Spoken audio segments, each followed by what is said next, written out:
Hi everybody, thank you for coming tonight. Like she said, I am Meredith Dutra. I'm an educator, a computer teacher, I was a social studies teacher, a STEM coordinator for a school district, and now I do technology integration at Scarsdale High School. I'm a mom of a kindergartner at RES, and I have a preschooler, so mine are slightly younger. And I like to say that I've had a head start, right? That's really it. 16 years in technology education, I've had a bit of a head start. Parenting is the hardest job, and doing this work together, that's why we're all here. So I use Twitter, X for professionally, Facebook for personal, buy nothing Reading, we need. Instagram, I am taking a mental health break. Since December 1, I've taken myself off. I just needed it, and I feel so much better. I use LinkedIn professional and Snapchat and TikTok for research and understanding, right? So this is my social media diet. So these are some of the questions that came in. So the way that I'll frame this today is I put out a survey, the community, we had about 70 people fill it out, and I'm structuring it based on the questions that have come in. And so can you relate to this parent, right? The concerns is the constantly asking and craving, wakes up, car, downtime. Can I get out of this? Can we relate? Yeah, I can too with my 3-year-old currently, right? So we have to figure out how to do breaks. We're all in this together. And I want to say that there is a way to back this up. It's all can be, we can get a hold of it, right? And we want to establish our why as our community. Why are we here? Why are we doing this? And all of you are taking the first step of being here in person and doing this online to build a community around our understanding of healthy habits related to technology. This is their future, right? Their childhood is different than ours. How do we, encourage conversations and meetups? How do we start, getting them away from screen time, getting them outside, even though we know that this is part of their lives, right? We might have younger kids right now, but as they get up, we know it will get more challenging. So just setting the stage, I did see the survey results of how many people have technology and have given them to their little ones. The numbers are quite low, which I was surprised about and pleasantly surprised that most of the kids in our community do not have smartphones or iPhones currently. But right now, just so we know, have a show of hands. I did this with a K-12 audience. So your child doesn't have access to technology. If you're a 1, put up a 1. Your child has tech not on their own and is heavily controlled. That's where I live, in the 2 space. Child has tech and less controlled, and child has complete control, and I don't know what to do. So just to show, where are you? I'm a 2, 2s, 3s. Okay, great. Yeah. When I did this at my home district where I teach, there was a lot of high school, and they were like, help, help, help. And we can do this together, like I said. It takes a community. So when I discuss digital citizenship or digital safety with my elementary school daughter, right, she comes in I've got questions, tell me more, I need to know, and I'm gonna challenge you, but in a way of learning, right, a way of growth, not necessarily of that abrasive tendencies. My middle schooler I can see, right, they're in there, what, I need it now, this is what we can see, right, happening. And then the high schooler, right, this is just, I'm gonna be cool, and I'm gonna be all in, and this is what we have to get ready for. Most of my teaching has been in a high school setting, so I get that. Right, we know elementary school kids, they want to be guided, right? So if we set that foundation now, I think we can build these healthy habits for later, right? They want that guidance. Whereas our teens are nope, I got this, you get out of my way. We understand, right? I'll do a presentation with my students currently. AI is a big topic, right? And one student straight said to me last year, you old people just don't get it. And it's no, I think we do, but we want to help you also understand it. So these are some questions that I just wanted to get into, and then we'll talk about them. What are the emotional, educational, physical dangers to children from the use of technology and social media? What are the concerns with the lack of creativity and mental process attributed to the use of technology and social media? There is a ton of research about this right now. We know that it impacts our children in a negative way. What it's doing to your brains is it's giving you a dopamine hit and it's bringing you in. It is designed to do that. It is designed to suck you down a rabbit hole and keep you locked in. Later on in the presentation, I have one on TikTok that has the best algorithm out there, and within 45 minutes, it can take you into a deep, dark hole that you should only go on TikTok when you're happy, right? So these are the types of things like we know. How to guide them to healthy habits as they get into high school and beyond when they have to make their own decisions on and about social media. It's about conversation. I have a book suggestion, it's called Behind Their Screens. It's by the two researchers from Project Zero, and they talk about approaching social media from a place of interest and curiosity and understanding than a place of, what are you doing, get off there, you're doing something wrong, right? Social media is somewhere that students go for connection that they may not be able to find in their school. So we have to know that, but also know that they can be finding things that they're not supposed to be finding, right? So it's about starting dialogue early. Often I'll sit with my daughter and I'll say to her, well, what are you doing? And she's like, oh, look, right? Also, iPad's not allowed in her bedroom, right? We make sure we understand and set that ground from the beginning. How to help and navigate social challenges, situations with their peers when she does not have a phone and messages, but others do. How to provide age-appropriate 10, 11-year-olds alternatives to things to do at home, play dates instead of watching YouTube videos. Like, I'm blown away by these questions. It's like phenomenal. These questions are phenomenal. And I would say that you have to be setting boundaries with your child and then the children's parents of where they're going. Like when my daughter goes to places, my friends all know how I feel about being on the computer. They know how I feel about YouTube, right? They should be asking those types of questions, right? We'll talk about algorithms. YouTube has algorithms too that take them down places that they're not supposed to go.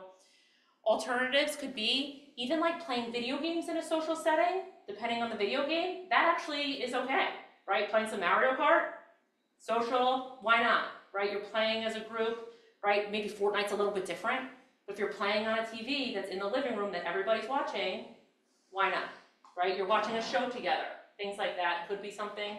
Taylor Swift is now on Disney Plus, have a dance party, right? I could see some really cool things with that with 10 and 11-year-olds. 3 hours of Taylor Swift, you know, you got a full thing there.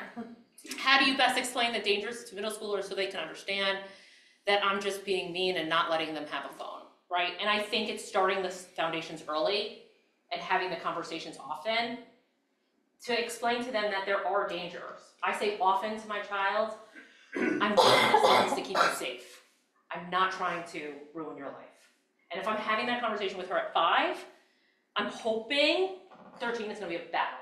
I know, I'm already sending her to my mom and my mother-in-law, right? But these are the types of things that I'm hoping if I set these foundations early, that I have this development of trust, right? And these are the types of things. And again, it's the community aspect that I think is so important with all of these things. So we know that middle schoolers specifically have their brain development mush same as a 2-year-old, actually. That's why they make the decisions that they do. And they lack risk assessment, so they're going to do risky behaviors, whether they're in person or online. And they also feel that they know everything, but they don't, right? I have witnessed high school students that have zero executive functioning online because we don't physically teach that anymore, right? We need to. Those are important skills that need to be taught often and in the classroom and at home, right? Just because they can swipe doesn't mean they know what they're doing.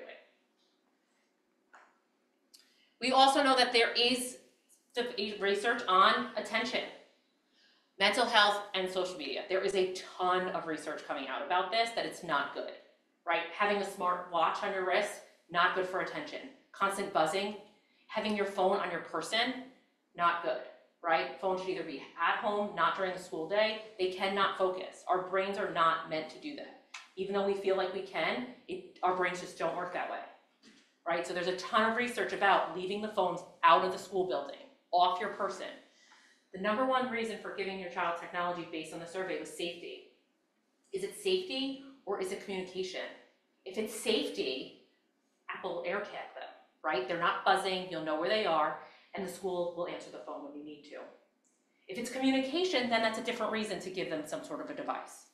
But we have to weigh those differences. Mental health, there's a greater impact on girls on social media than there are on boys on social media, based on the perception of body image and thinking about themselves, right? Explaining this to your children, middle schoolers, being honest with them and explaining to them, I think goes a long way. Kids really value that, right? And then social media as a whole for all of this, right? And we'll talk about some of this a little bit more. So Pew Research Center is my favorite place to go for up-to-date research on these topics. And they talk about the attention on social media based on attention. And then this is the majority of teens visits YouTube and TikTok daily. And then this is also teen girls likely to use TikTok than boys. But reverse this if I did like online video games, whether it be chess, the kids love chess online, whether it be chess, Fortnite, Roblox, Minecraft, for boys, this would be similar data. They change this, Pew Research updates their data quite often. This last one was October of 2023. It's pretty staggering. But not all technology is created equal, right? I like to kind of explain that, right? Looking at technology, there's a way of creating, right? So are they being active with the technology? Are they making videos? Are they dancing? Are they creating music? Are they creating coding? Are they creating? Or are they just passively consuming, right? Are they just mindlessly scrolling? Are they interacting, right? There is a difference. And there is a place and a time for both. I honestly believe that, right? Having technology in terms of learning, an app that someone asked about apps, I want to think. One of our favorite for our daughter is Brain Pop Junior. She watches a little video and she takes a little quiz and she's learning. Like the other day, she learned about color tints, and I was like, oh, that's great, right? And there's one on like digital citizenship for her, and like there's different things like that, right? But again, not all educational apps are created equal. They're very expensive. I'm not a huge fan. So this is one of the resources, and I wish we can watch the book, but watch the video, which we'll send out later. And it's called Behind Their Screens, What Teens Are Facing and Adults Are Missing. And Emily Weinstein and Carrie James, Emily Weinstein actually spoke at our school last year. This is an excellent book, and I would recommend it as a PTA read. Middle school, elementary, high school. And it tells you that like you can't just say, get off your phones, right? It has to come from a place of education, connection, and wanting to know, right? And just saying like, don't sext. No, they're going to, unfortunately, but we need to like save them from like why that's not great, but also understand why they would, right? So this is an awesome resource. We'll send this video to you. Here. So, I think. Okay.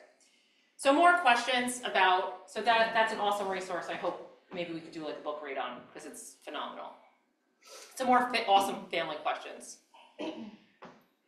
So how do we keep them safe online once they have smart devices? And I'll talk about some screening tools that you can use, from the most intrusive, most invasive to not. When we gave our daughter a iPad to help building healthy habits, I opened it up, I preloaded it with what I wanted, I set up screen time, I deleted YouTube, and I re-put it in the packaging, wrapped it up, and then I gave it to her, right? With a contract, which we'll talk about later. So these are the types of things, like you can start setting up the online safety. What is the best way to help your child develop healthy use of tech and social media without resorting to snooping on their device? Kids seem to really be good at figuring out how to get around any restrictions, such as screen time limits, etc. And they are really good. Somebody asked me this at another event, and they said, well, what about their privacy? There is no assumption of privacy anywhere anymore, unfortunately, especially online if they want a phone. So if anybody's going to be snooping, it's going to be me, so that I can protect my child, right? And that, I think we need to start early and say, I'm not trying to invade your privacy. That's not the point. But if anybody's going to understand like how to protect you, because I'm going to talk about something pretty scary later, I want to be the one that figures it out, and I want to be the one who's going to help you through that difficult situation, just like I would now. And again, it's that conversation. When do app limits become controlling? Do all parents know that they can set these? Usually pretty easy. I don't think app limits ever become controlling, right? I think even as adults, even as high school kids, a student that I was working with the other day was showing me her own app time limit, and it's about a cupcake that burns if she touches her phone. I don't know, I have it, whatever. So anyway, she like presses it when she's studying, and if she touches her phone while she's studying, the cupcake burns and she gets really upset. I don't know, but that's the app that this particular student uses to regulate herself, right? Which is awesome. But I don't think that ever comes controlling.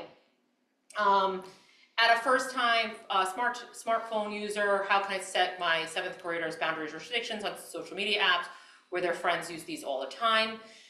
Unfortunately, you can't control what the friends' parents decide, but you can have conversations with your child, and then if you have a relationship with those parents, I would have a conversation. To make decisions as a team is easier than by yourself. So I think we are a small enough community that we are able to have those conversations together. And for younger children, what rules do you recommend to establish to set our children up for success as they get older in a technology-focused community? And I would explain, when I talk to my child about technology, I explain that technology is used for different things. I use the words creating and consumption. And when she's like, what does that mean? I'm like, well, are you just watching something or are you making something?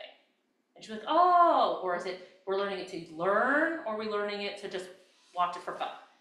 Start those conversations early, and that will set them up for success later on.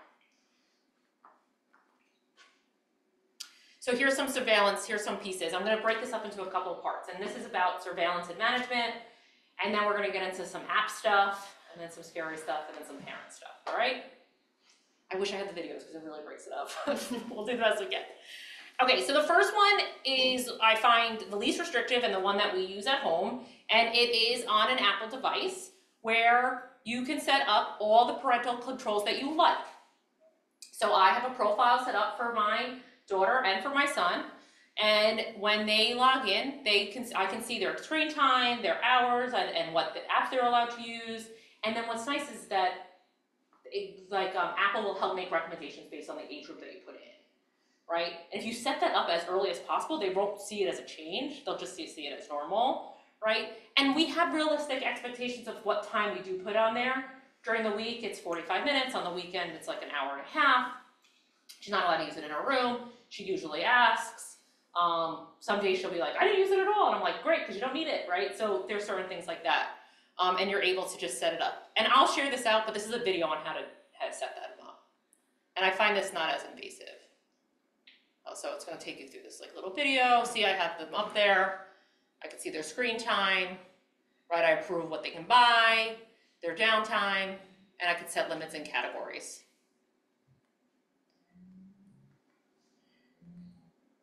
That wasn't supposed to be there first. Okay. So I wanted to talk about the communication. This piece was supposed to be. I have one quick question on Please. that. Is there any easy way the kids try to go around screen time?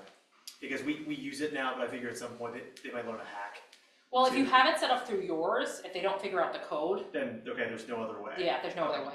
I try to download an app for a trip, because right now, there's no, streaming apps. Yeah. It was trying to figure out how to be able to download Disney Plus for myself on her iPad. It was right, if they're pretty savvy to get around it, it's usually because they know what your number code is, Okay. right? And that's usually how they would get around it, right? This was supposed to be a little bit later, but just so you know, if you have your child on Roblox or on Minecraft, this is where you should start in terms of monitoring online. You think of these as kid apps and kid creating things. This is communities where adults can be, right? You can set up safe environments for your kid, but these are apps that are great and fun and engaging and allow for creative play online, but it also could be a place that could come up with things that aren't great for kids, right? So this is early that we should be taking a look at that. So these are some other pieces that you can use. My Spy, easy, right? These requires a jailbreaking of your phone. I personally find these very invasive, right? But it's my tech. I can just take it whatever I want. I know there's a police officer doing a presentation at the high school in a couple weeks. He'll probably talk about hidden things that are in phones, like a calculator app where you can hide pictures and things like that. That is all there, but you wouldn't find that in these tools anyway. So you would need a little bit more to get into those, but these are other tools that are out there. My colleague and they've had a lot of success with Bark and with Verizon Family with the Apple Screen Time as enough to monitor their kids online, right? You have to know who your child is, right? The way I parent my daughter may not be the way I parent my son in terms of tech, but you have to kind of know what you're doing with these in terms of the level of monitoring and the amount of reporting you'll get, right? The more information you get, the more you'll have to sift through, and you have to decide. That's like a family choice you'll have to decide to make. All right, so all about apps. So these were some questions that came in from another group, right? Talking about TikTok, perspective on checking the communication, and if your child to risk lose and call, and that's what helped kind of guide this. So as they get older, and if they do have technology, texting and FaceTime, right, will become an issue. And the issue that we find in the high school and in the middle school are big group texts. Get them out, okay? No big group texts. And text messaging doesn't necessarily mean that they're just on like iMessage. It could be WhatsApp, GroupMe, whatever. If they're on a sports team, that's one thing, right? But big group text messages will be a no-go, just because if something happens in that text and the kid is, if your child's in there, they are now guilty by association, right? And we don't want that, so have them removed, right? Spot check conversations, right? My phone, I'd like to see who you're talking to, right? And have them tell their friends, my mom checks my phone, my dad checks my phone. It's not really my phone, right? They pay the bill, right? So if you decide to do that, like set those ground rules early and let them tell their friends. So my colleague, if she was sitting here, she would say, my children's friends know that my mom checks my phone. And again, it's not to be invasive and to check, like, I don't care what they're doing. It's more to be like, to check to make you're okay, right? And then audit the friend list, right? Who are they? Where do you know them from?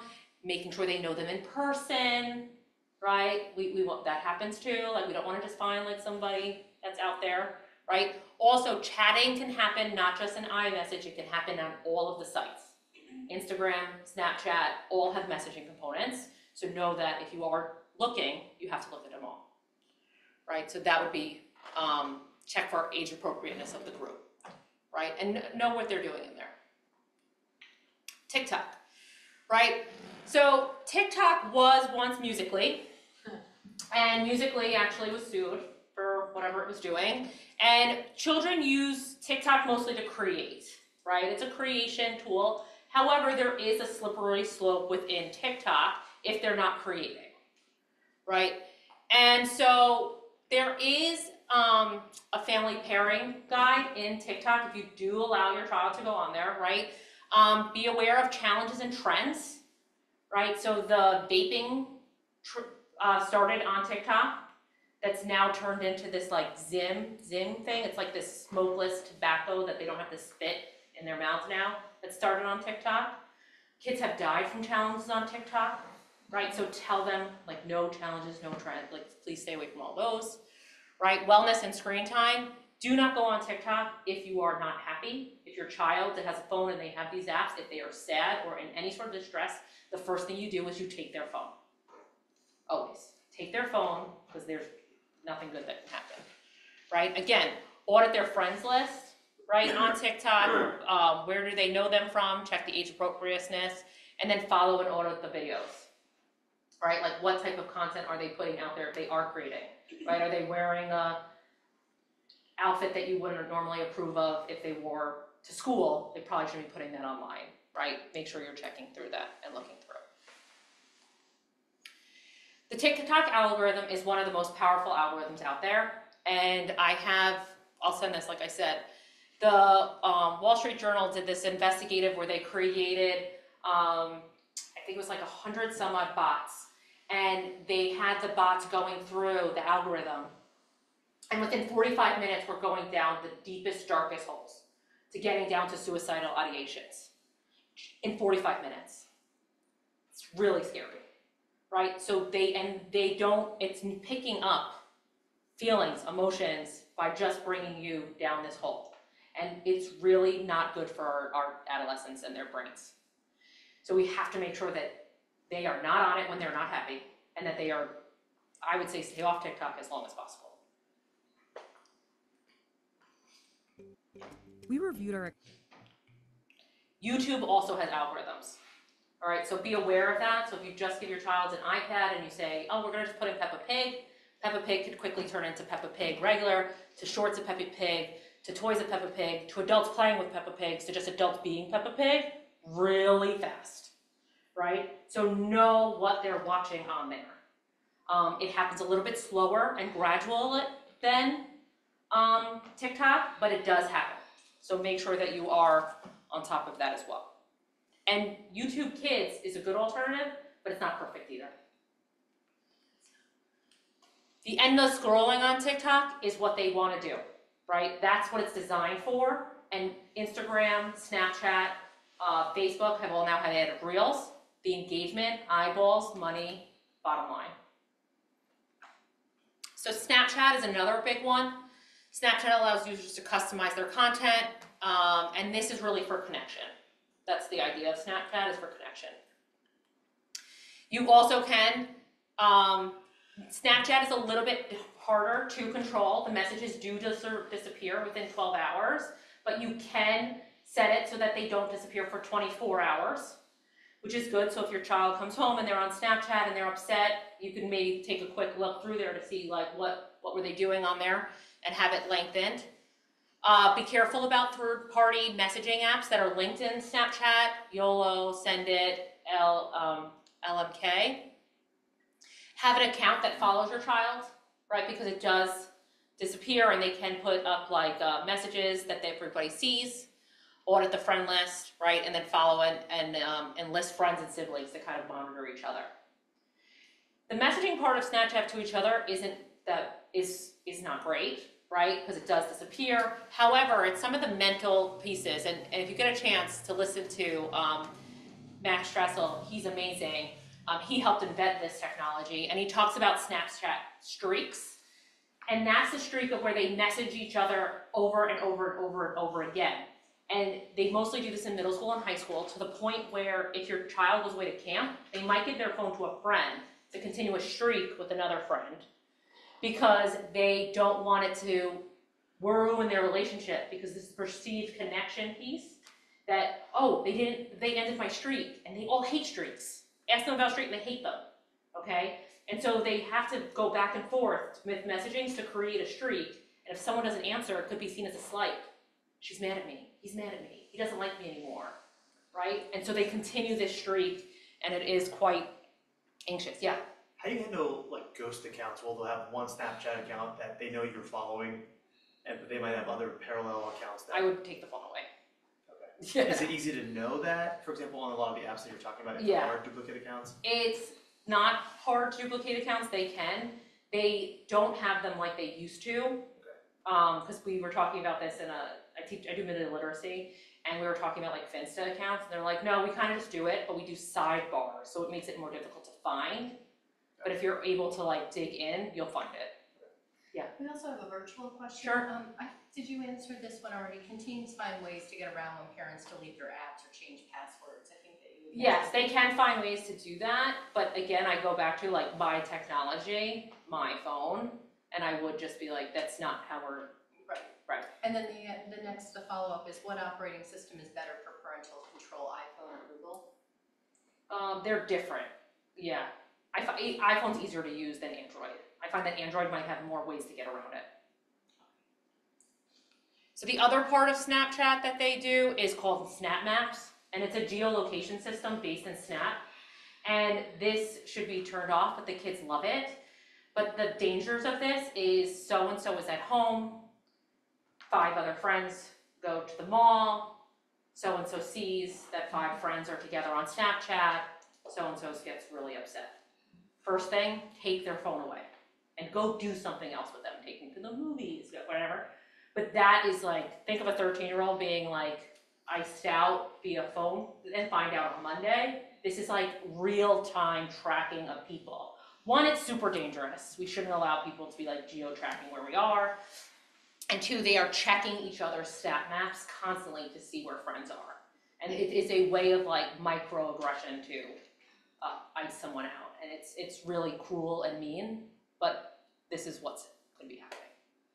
Not even just that, right? If you have somebody that your kid friends them, Right. and you don't know that person, they don't know that person, Right. right? Somebody has access to where they are at that current point. Yes, and that's the scary part.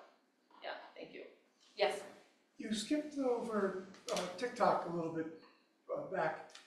What about the concern that our government is having now with regard to TikTok being able to learn and retain things about you personally? Yes, it goes into that a lot in the video. The kids, we could explain that to the students for sure, for our children. They're less concerned about that part of it.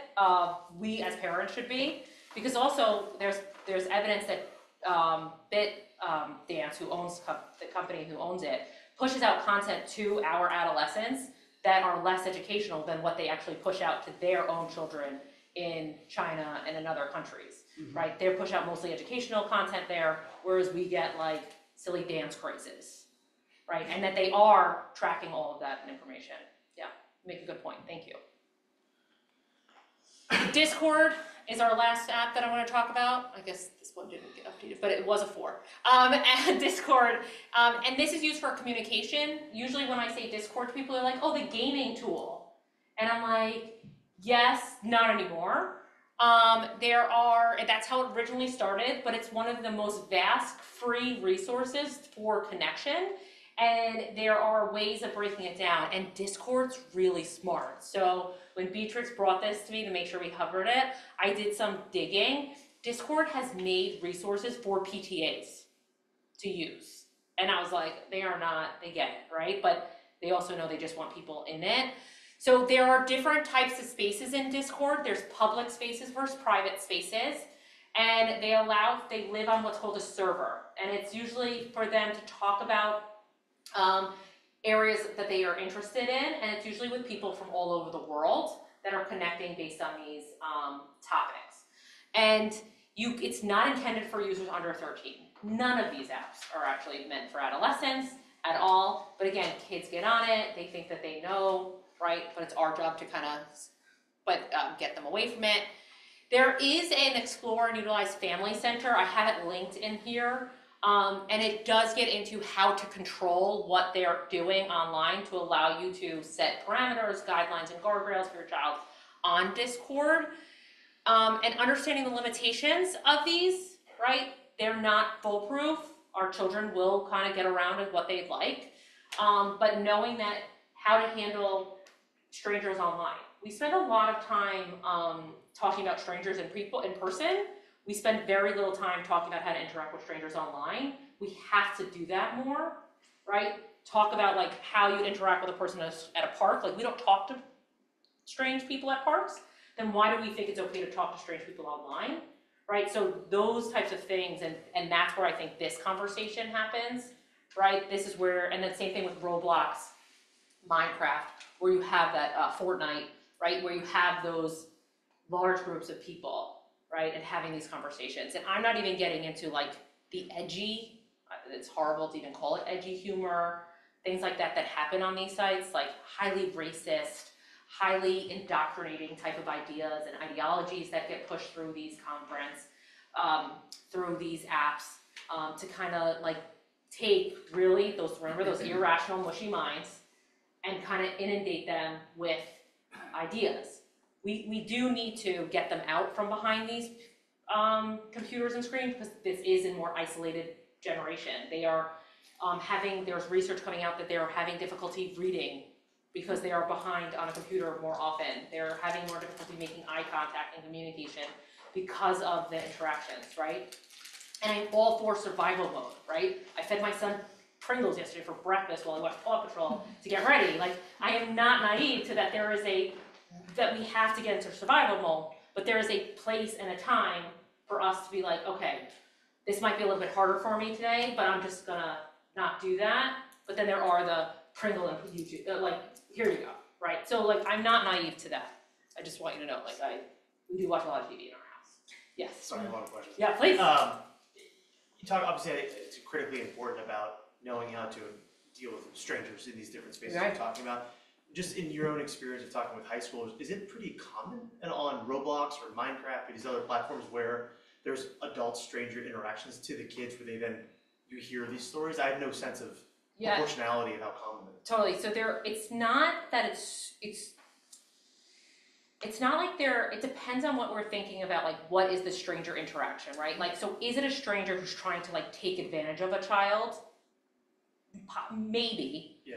Not really. It's more of like they're playing games and they're in it's like a group of boys and there's like someone comes in and a person comes in, usually a male, screaming like highly racist, homophobic things. Yeah. And that if you don't go along with it, they start attacking those other groups and saying, you're not gonna partake in these highly racist, homophobic slurs and calling me names. Yeah. It's more of that type of thing that's happening. Do they come across other types of predators and things like that could be happening? Absolutely. That is something that's gonna come up in a second. But it's happening, but I think it's more of that like edgy, possibly indoctrination, getting into people to try to like, we got those email a couple of days about like highly, like the racist comments, like that could happen at home, but might probably not happening at home. They're probably learning it online, most likely online video games, online forum, things like that, where those things are coming from. Thank you. Yeah. I've actually been made aware of that as you're seeing it unfold in the middle school or the younger school environments, a lot of times the parents' reactions will be, I don't understand where they're hearing this from. And it's through Roblox and Minecraft.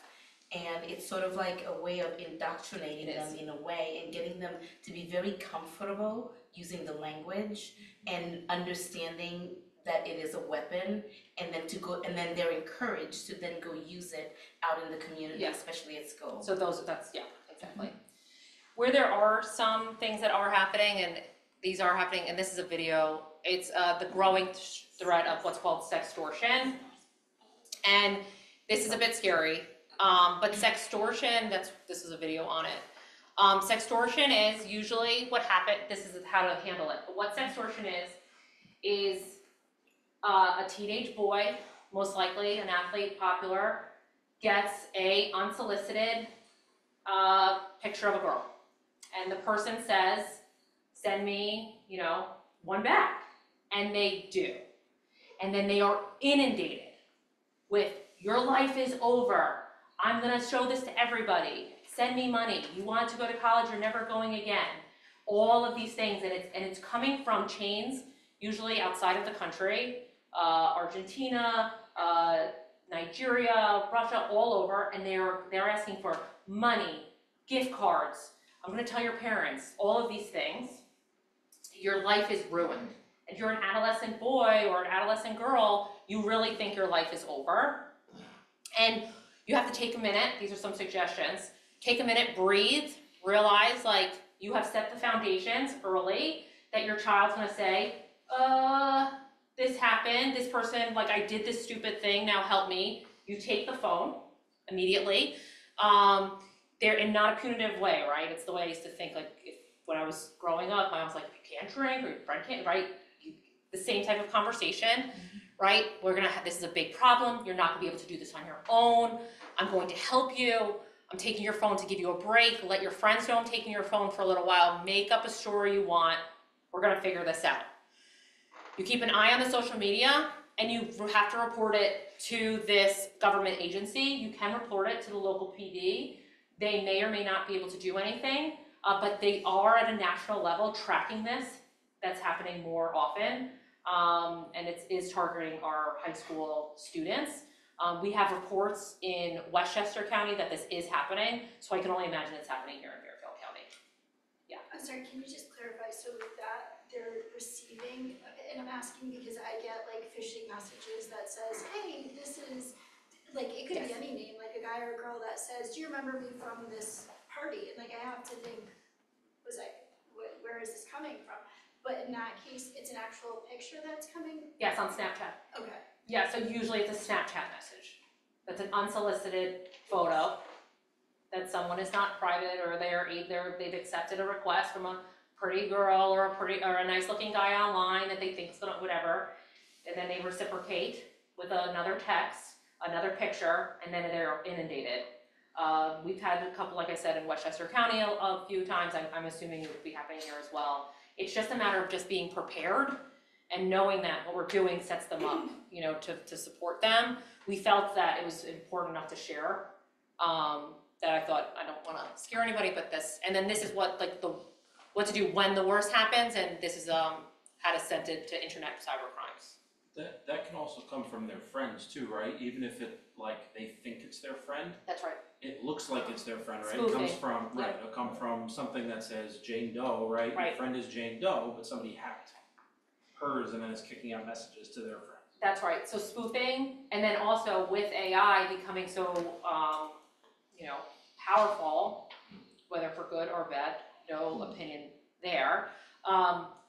If you have someone who's online often and recording their voice, they now can recreate an AI voice to be calling you for an emergency or something like that. So you always tell them, you hang up and you call whoever just called you, right? Those are types of skills, right? We have to tell that to our parents, and we should tell that to our children, right? And know that for ourselves.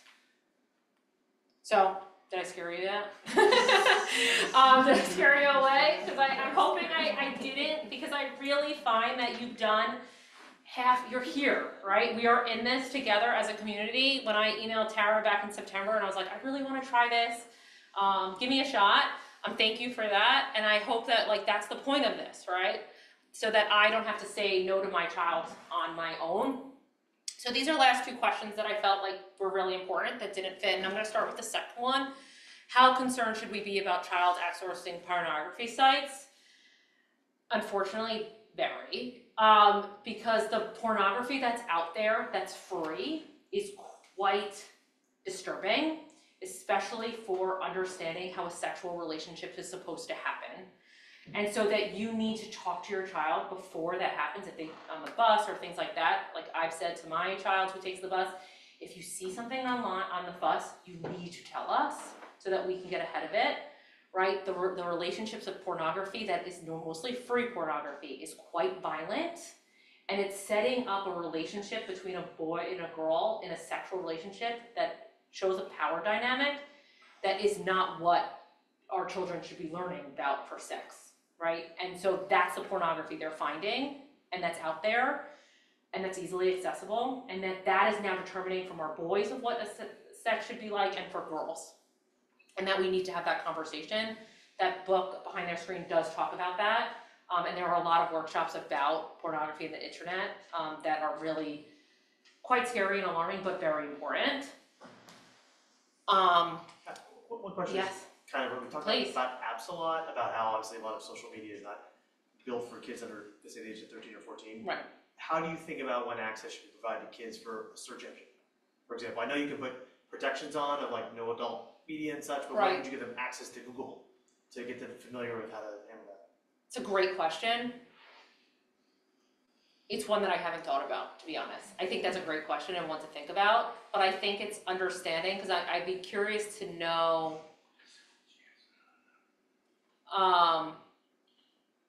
like how do they start that in the schools, right? Like how do they start researching? Because like I know they like type in like silly words at the beginning, because I remember the filters always like used to pop up words that were always quite silly. But that is a great question. I'm gonna ask some colleagues Just tomorrow. even for us, like we have power rankings of demand of our kids, and it's probably phone and then iPad, and then lastly down the list is our desktop computer. Right. But they don't have an experience with, but at some point they'll have to use that for research for papers and everything else. Right. And how you navigate that in an academic setting so you get the benefits of it and know how to protect the kids and still get them access. Exactly, and now I brought up AI a few times, but using AI tools is actually better than search engines in some capacities right now. So it's like, how will that shift affect this too? So it's a great question. I'm gonna write that down before I leave. And I'll get back to you on what ask my colleagues. It's a great question. So how to limit use of build a tech plan. I did ask that question. Most of you have no tech plan. And tech plans are really awesome, and there are some awesome resources to kind of help you do this work. This is one of my favorite websites. It is commonsensemedia.com, and it is awesome. So it helps you rate the apps that you're using. It helps you rate movies, video games, and it has this family engagement tool, and you can get like the family tech planner, right? So we've set up like When we go for long trips in an airplane or in a car ride longer than like 5 hours, then you can have your iPad. But otherwise, that's not happening in the car. Like that's our rule. I'm also the crazy mom that carries like markers and colored pencils in a bag of tricks, every restaurant I go, right? Like those are the things that it's a lot of work, right? But it's one of the things we value, and then I explained that, and we wrote that in the tech plan. And then you change it based on grade and ages, right? Where she is at 5 is not where she'll be at 8, it's not where she'll be at 13, right? And you grow and you meet your child where they are and what your family core values are, and the tech plan kind of helps you facilitate that. And then there's also some really great resources. Common Sense Media will be your favorite tool on the planet. It's broken down into educators, parents, and students, right? Let's work together, right? Like that's how we're gonna get this done. Like we have to do this together as a community because our best interest, like it takes a village to raise our families, it takes a village to raise our kids, right? The other day I was at Monster Jam and a parent next to me was like, her kid needed earbuds, I gave her one, right? Like you do that for each other. That's what we do. And I think that we could do this together. This is Common Sense Media, more resources. Notice like it breaks it down based on screen time, learning, right? Gives you some really great research and support. And they have really expanded their parent toolkit. And they're putting a lot of work and energy. So Common Sense Media will, game changer. And then these are some books that I recommend. Behind Their Screens, When Teens Are Facing, which I talked about in the beginning. This Digital Minimalist is quite interesting. It came out right in the fall of, the spring of 2020. So we know that didn't work out too well, but the content of it is quite interesting. So I would take a look at it. It is really interesting. And then Digital for Good, it's like raising kids to thrive in an online world. Richard Collada is the CEO of ISTE, which is the International Technology Institute. And he talks about it from like a realistic perspective, right? Like his world is tech and his daughter, and he was talking about how, he talks a lot about like the strangers on lines and things like that. So that's a great resource. And a book I didn't add on here, but one that I just finished that's quite eye-opening is called Accountable. The teenagers' racist social media account and the teenagers whose lives they lived it. And it's about Albany High School in California, and it's about a highly racist social media account and how the school district handled the situation, and it talks about the kids' lives. Excellent book. Another books group, maybe, I just taught it actually to a group of seniors. It is exceptional, eye-opening, good media literacy book, fascinating. And our takeaways I'm hoping that you have is our children's childhood is different than our own, right? We can't just say like, I didn't have this, so how do you, right? Like own that, right? Have conversations and ask questions from a place of interest, right? What are you doing on there? Show me, right? Start that early. Follow your kids on social media. Create mental health and cell phone breaks and cell phone free zones for all in your house, right? And then model behavior you want your child to follow. So when I did give my child an iPad, I said, we're gonna do this together, I'll be off it. And there's so many times she calls me out. I thought you were gonna take a break too, right? And I'm like, you're right, right? How many times do I say, you're right, and I put it away, right? And we just have to make conscious effort of that. And I think the number 4, I could do better at that, right? Maybe making part of our house, this part of the living room will do no phones, right? And I think that's something that I know I can grow at and do better at. So thank you. Do you have any more questions?